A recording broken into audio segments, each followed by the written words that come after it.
Shalom friends from Israel. Today we had an amazing day filming documentary of survivors, Nova Festival survivors, encounters with terrorists. These guys should be killed 4 times, but miracles happened and miraculously they survived. And this guy, his name Ori, and his friend of my daughter, he became my friend, and it's just typical Israeli, one of the many stories how God turned disaster to miracle and saved his life. So let's continue to watch, and you will see an amazing testimony, powerful story.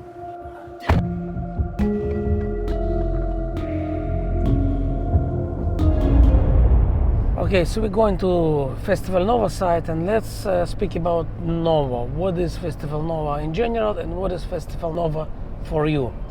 So Nova Festival was a gathering, party, so-called, for people all over the country. Even international people came to enjoy the music festival, right? All ages. For me, it was an opportunity to mingle and meet a lot of people that I haven't met for a long time. I remember many friends told me the same, and I remember even Moriel, my daughter, she didn't plan to go anywhere, but then she was sitting in the evening talking with friends and going through social media saying, wow, this guy is there, and this guy is there, and those guys are here, and the guys I haven't seen from school time for many years are there. Wow, let's go to see them, let's go to meet them. So we arrived at around 1:30 a.m. of October 7th, 5 hours before.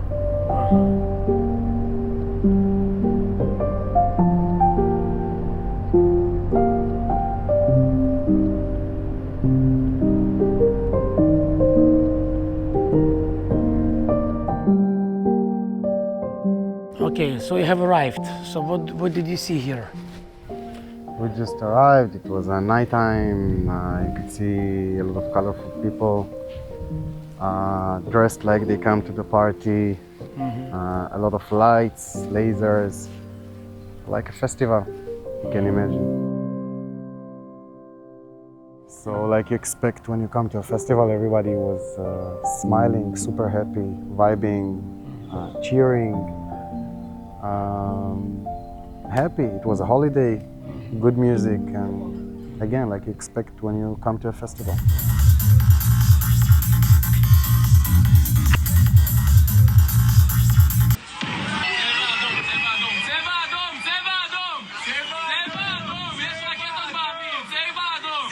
Well, so tell us about moment of attack.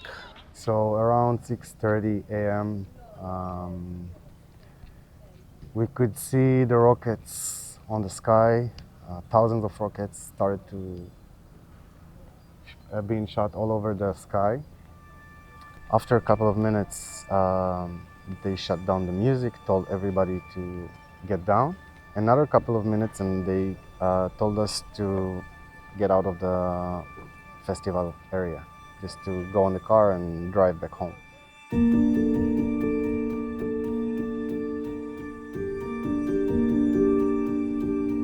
Okay, so here was the camping area. Everybody here just opened tents, gathered.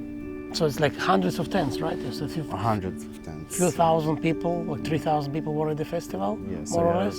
So it's hundreds of tents all over. All over the place. Came back here to take our stuff from the campsite, and then got back to the car. And So easy, no rush. no rush, easy. No one is still understand. Making sure for everyone is okay. We took our stuff. We didn't forget anything. And you said in the sky you see all the signs of rockets, Thousands of rockets in the sky. interceptions, explosions. Yeah. You couldn't understand at this moment the situation, but you could feel something is odd, something is weird and is unusual. I know you grew up in the south, so you're kind of used to rockets. Yeah, so that's the reason, because we felt it's unusual, that's the reason we decided to go in the car and drive back home and not stay here until the rocket will stop. So I know a lot of friends who died here and also on the way out. Yeah, so not everyone ran to the car, went to the car like you. Many wasn't sure what to do. Many wasn't sure what to do, tried to hide under the stage or inside the refrigerators, on the bar. They tried to hit everywhere. Walking here, I have different flashbacks, and one of them I remember when police people and army people came to this area and they saw hundreds of dead bodies around, piling on each other, and they were going around and saying, "I've never seen such a thing. All these people dead." And then he started to scream and shout out, "Is anyone alive? Is anyone alive? Is anyone alive?" Then he turned to camera and said, "They're all dead."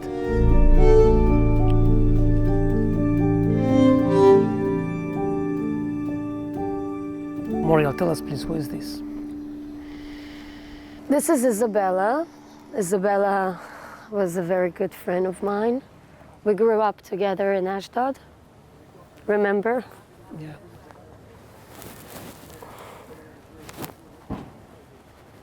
Sorry.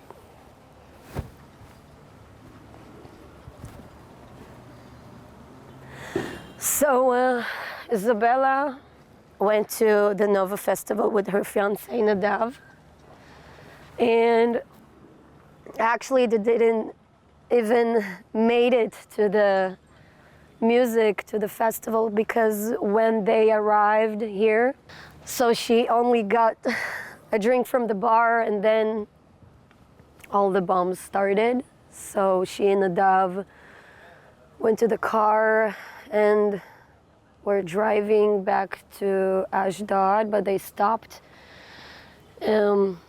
bamigunit, in the bomb shelters. Nadav heard the terrorists outside the bomb shelter, and they were really near, so he ran away other side, and the terrorists got there and threw a few grenades, and Isabella was standing in the front, so she got all the grenade shrapnels, and they shot her also. With the machine gun, with the Kalashnikov? Yes.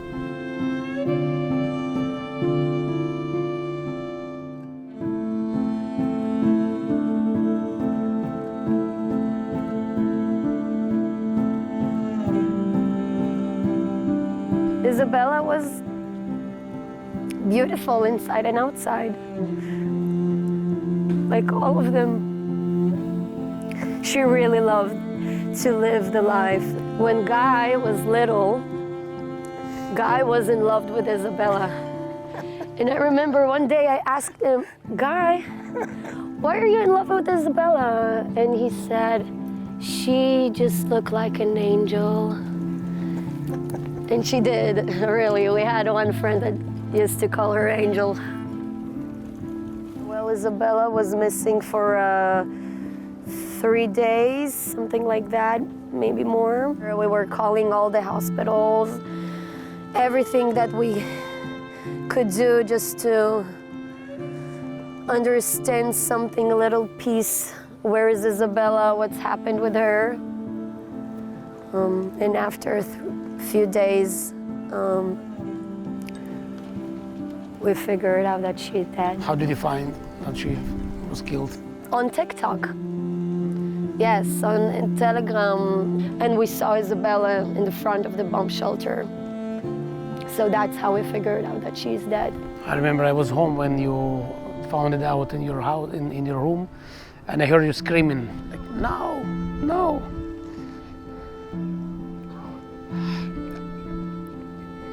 I never heard you screaming like that.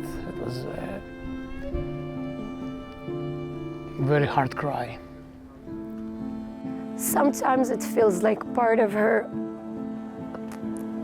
me left with her, and also part of her still live inside of me.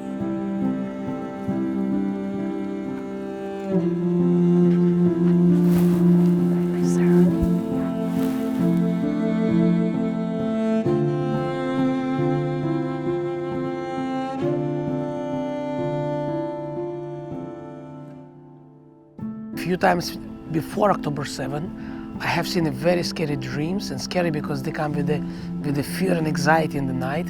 I saw paratroopers, parachutes flying with soldiers over Israel, from the sea over Israel and attacking land of Israel. But I saw the dreams, and in these days, the dream became reality. It was prophetic warning.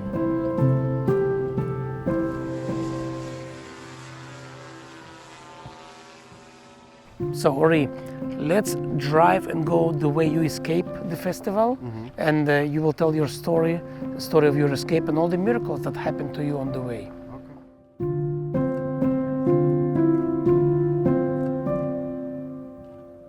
So I will be driving exactly like a friend of yours who led the car. Yes. How many guys you were in the car? We were 3, and once we arrived here, there were police officers on the road telling everyone to go left. So where did you want to go? What was your plan? To go back home to the area where we live. We're driving and we see rockets on the sky, and we know that there is a situation right now. After a few minutes, we arrived at the first shelters. It's amazing, but we're literally talking about story of salvation with miracles. I mean, in my opinion, when I hear your story and what happened to you, it's just nothing less as miracle. It felt like one big miracle that built from a lot of small miracles. We stopped on the first bomb shelters.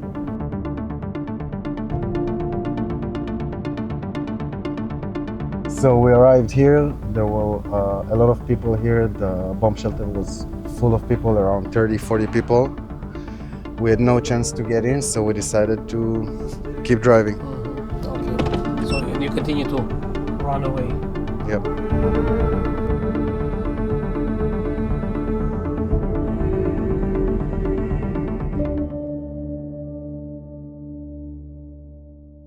That we encountered the first terrorist group, around 10 terrorists. So tell us, what did you see? They were behind רכבת איכות. They were behind the bar and they started to get ready to the massacre.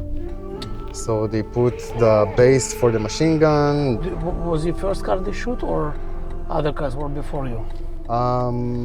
It was mixed up. We were the first group that they started to shooting at. It's one of the first cars. We were one of the first cars that they shot on. So what did you do? How did you drive around? Just we decided to drive fast, to take our heads down and drive fast. I was telling to my friend, like, sa. Go as fast as you can.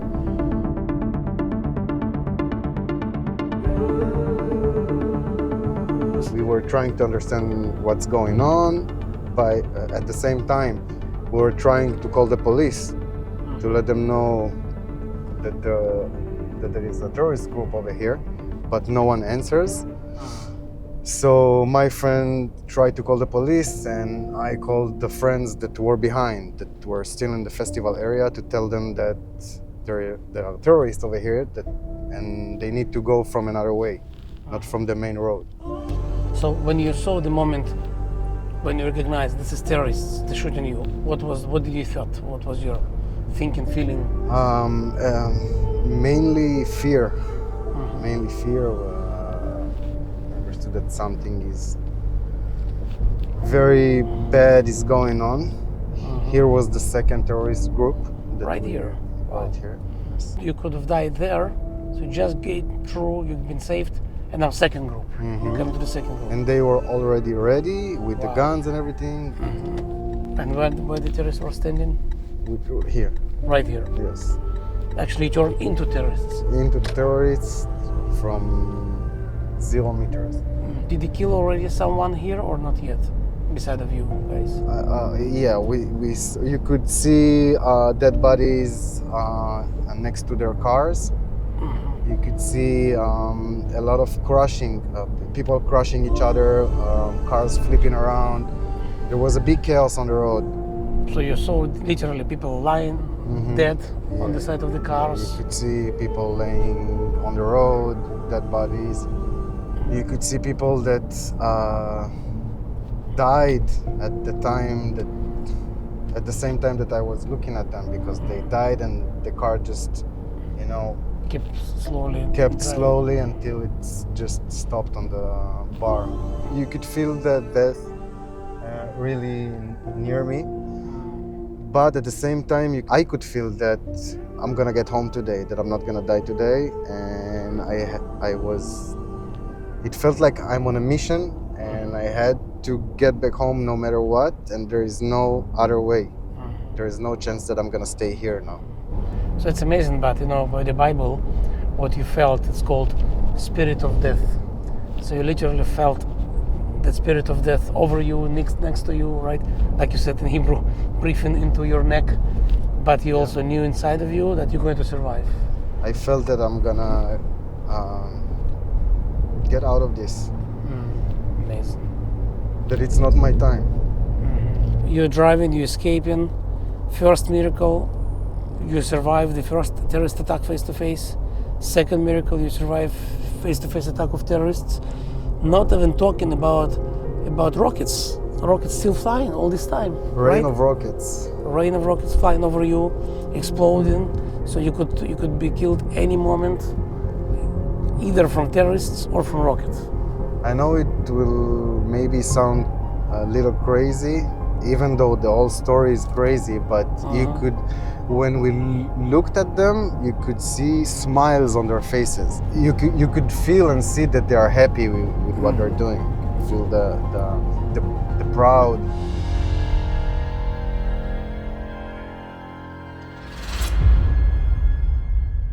The third terrorist group was on that cross. Was like two pickup trucks, white pickup trucks on the road, and they were just standing over there. So why did you turn right here? Why not left to Ashkelon and Tel Aviv? Why did you take this way? Because here, when we take the right and then to the left, it's the fastest way home. Oh, so you're just cutting off. Yes. Long So road. we didn't saw them when we were there. After we saw them only when we took the right. We saw them right here, and then we took the left. We didn't stop at the red light. So right? you've been driving through the red light. Of course. And it's another miracle because they could stay right here. So it looks like they were ambushing people who would go to Netivot and Beersheba, and also those who come out of Sderot, right? If someone Exactly. come out of Sderot, Less than turn 50 left, meters. yeah, they were shooting them. If they would stay a little bit closer, if they would take this position, another big chance. Most likely you would be dead, right? We were probably died. Yeah. So another miracle that they actually positioned themselves just behind the place you turn left. Yep. Okay, so you turn left. And now, from here, we know that we need to just drive straight, go down the road as fast as we can. We didn't really thought about where we want to go. We just wanted to go as close as we can to our home, because this is, safe zone.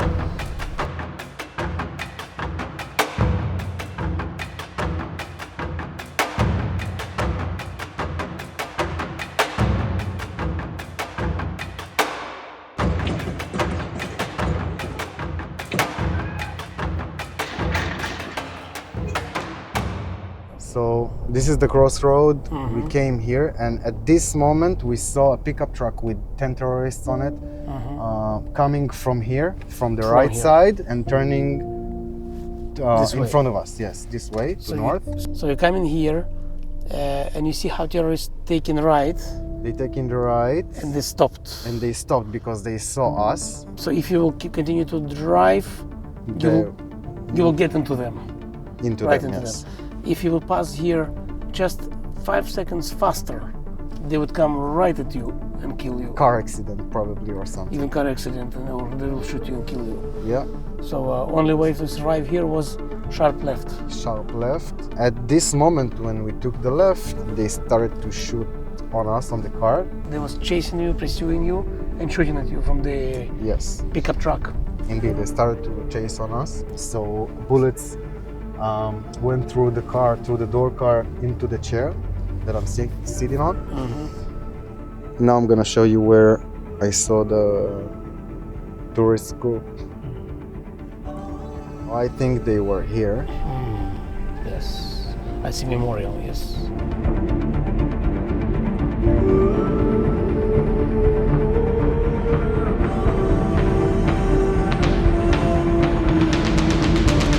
We tried to scream, "Pigua, pigua," like terror attack, go away, run away. We tried to let them know what's going on, but a few seconds after they were already here shooting everyone. After we thought about it and we tried to save them, to tell them that there is a terror attack, but they saved us because the terrorists stopped to kill them, and it gives us the possibility to run and keep going. So they saw old grandmothers and grandfathers, literally old, and still they stopped to kill them all. And we could see the bodies when they took us out from Sderot. We started to think that maybe we're gonna face another group over there or this way. We didn't know where exactly to go, so at this point we started to think what we should do. Literally, now by this moment you understand, terrorists are everywhere. Everywhere. In every turn, you can encounter another group and you can be killed. Yes. Turn right. We Right turned here. Yes. Why here? Because he knew that maybe they're gonna have another terrorist group over there, and So you just felt it. he just felt it. So you came to dead end here. We came to the dead end here, So where did you park? just like that. Here. Let's go out. And did you run or just walked? No, we ran, of course. So you drop your car and you start to run. We started to run, just like hiding. We went at first. Wow. So you don't know anyone here in this area. No, nothing. So this is actually this is the student houses. Student Dorm rooms. Dorm rooms. So it was going under construction. It was going No one under living constructions, inside yeah. yet. It was like abandoned. Where you ran at first? So first thing we came here, we just went to this place because it felt like nobody can see us from here. So we went inside all the way.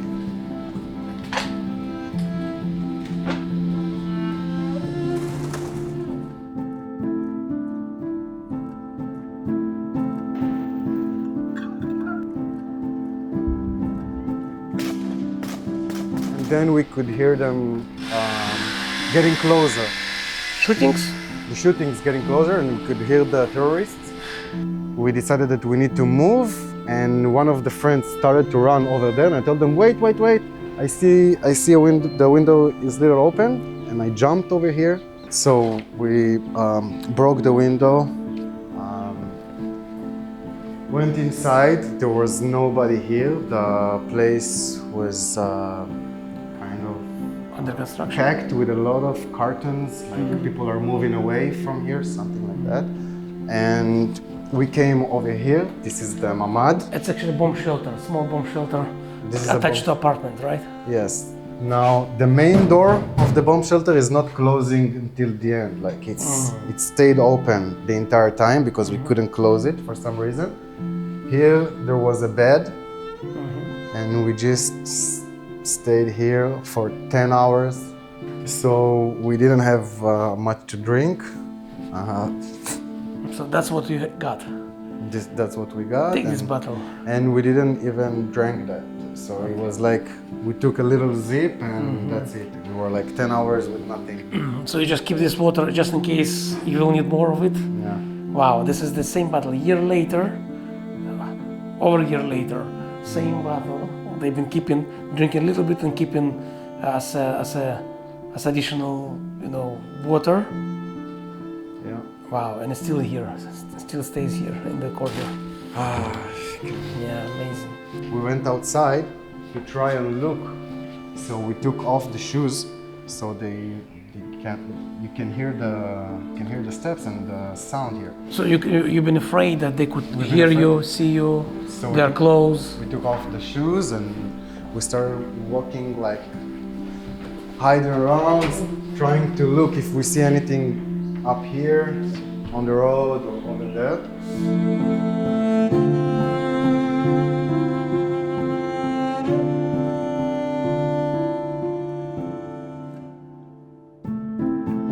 So our friends were hiding 300 meters from here, and right here in this place were a central police station when all the battles happened 26 hours.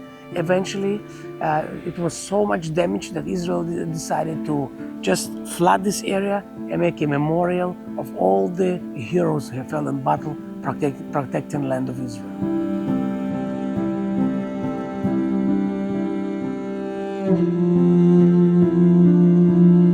So it really was war atmosphere, right? Because here it was real war. Apocalypse, real war, yeah, fighting hours. Special forces of Hamas, and from normal police, then special forces of Israel, for hours and hours. Wow. Did you pray, guys? Did you any prayers? We did. Me specifically, in my heart, nothing big. And Talking to God? yeah. The deals, Anything you can share? the deals that I'm closing with God, you know, each and one of us has deals that he's closed with God. So, Give them any promises? yeah. You don't have to tell promises, but did you? I'm not sure that I remember the exact promises, but I actually could felt him watching, keeping us. Although I know that in every moment they can come here, it's like very thin walls, they can break in and find us. It's really easy, the door is not closing. We could die in any second on that day, but I felt that I'm gonna get out of this somehow.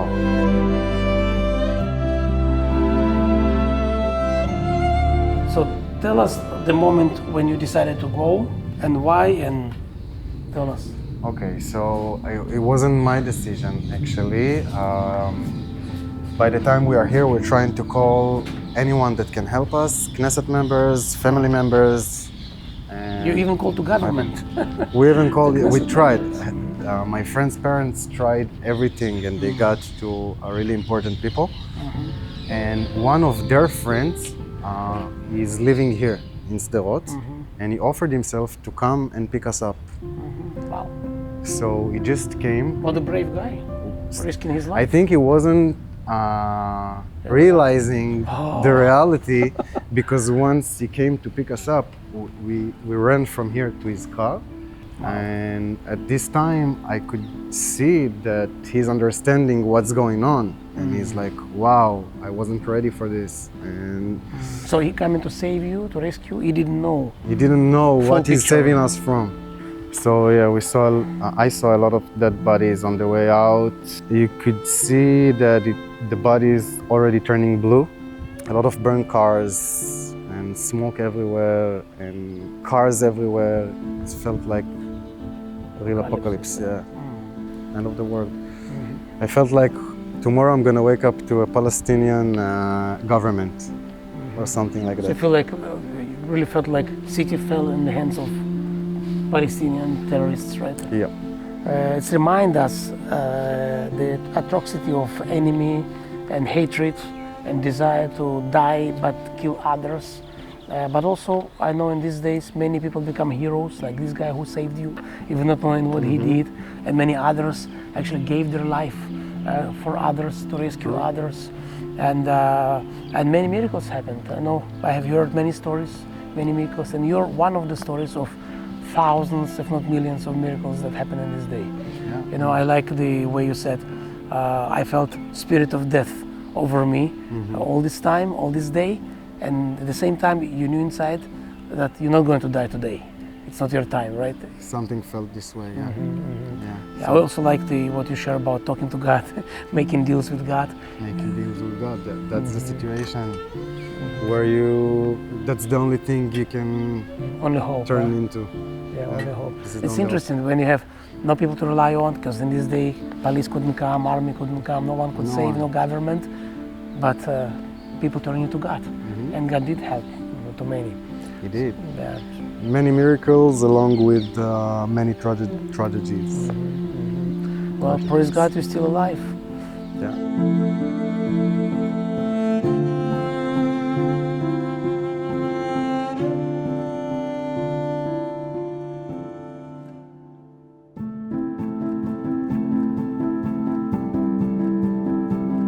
Ari, let's tell our friends what's happened here. What do we see here? Here it's a future forest. Each tree is for each person who died here in the festival. Hopefully the trees will be a reminder forever for everyone. I love the idea, tree represents life, right? Cycle From of life. little seed, the big tree is grown. So one day, when you come to Israel, you will have an opportunity to walk between these trees and remember disaster and pray for those who are alive. Pray for the future of Israel and the salvation of Israel.